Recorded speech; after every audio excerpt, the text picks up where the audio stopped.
asenge ubundi dutangire turamye Imana tuyiririmbire.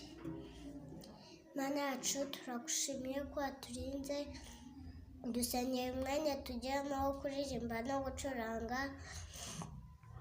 dusengeye n'abaduteze amatwi ngo Imana ibahe umugisha mu izina rya Yesu,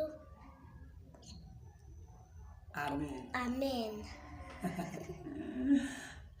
Akibazo.